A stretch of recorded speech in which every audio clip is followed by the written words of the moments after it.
If you wanted to stop Africa from becoming a superpower, you wouldn't have to invent a new strategy. The blueprint has already been written, tested, and perfected over centuries. You'd start by making sure Africa never unites. The easiest way to do that is by keeping people divided along ethnic, tribal, and religious lines. If they ever start working together, remind them of past grievances. Stoke old wounds. Fund separatist movements.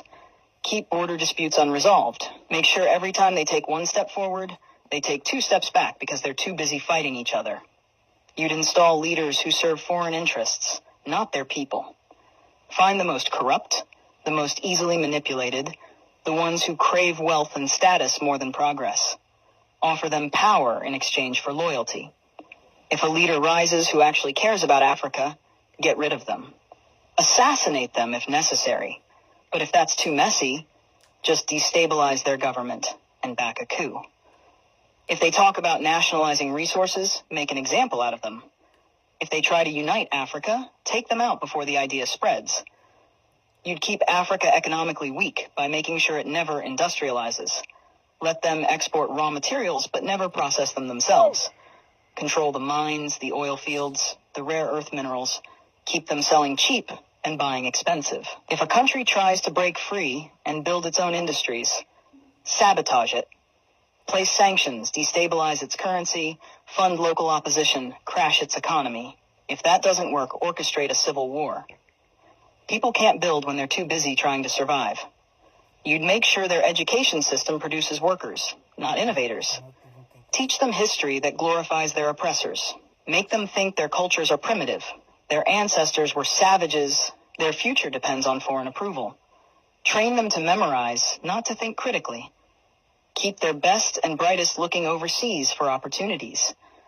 Make them dream of escaping Africa rather than fixing it. Offer scholarships that take their top minds to the West and never encourage them to return. Let the continent keep training doctors and engineers only for them to go enrich other nations. You'd control their narratives. Own their media, control their stories, dictate their image to the world. Make them believe they are corrupt, hopeless, eternally in crisis. Flood their screens with poverty porn and war zones. Show them charity ads that make them believe they are helpless without foreign aid. Downplay their successes. Twist their victories into isolated incidents. If an African country develops a groundbreaking innovation, credit a foreign investor. If an African leader implements a successful policy, frame it as an anomaly rather than proof of competence. You'd make sure they remain dependent. Drown them in debt. Offer loans with impossible conditions. Force them to privatize everything so foreign corporations own their water, their electricity, their land.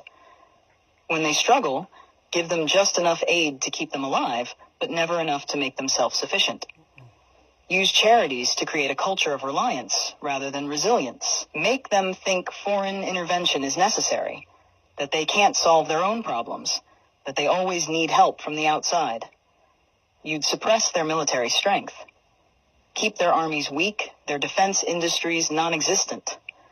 Sell them weapons to fight each other, but never let them develop high-tech military technology. If a country tries to build a strong defense system, accuse them of being a threat to stability. Make sure they always need foreign peacekeepers, foreign military bases, foreign advisors controlling their security. Keep them vulnerable to invasion, coups, and foreign interference.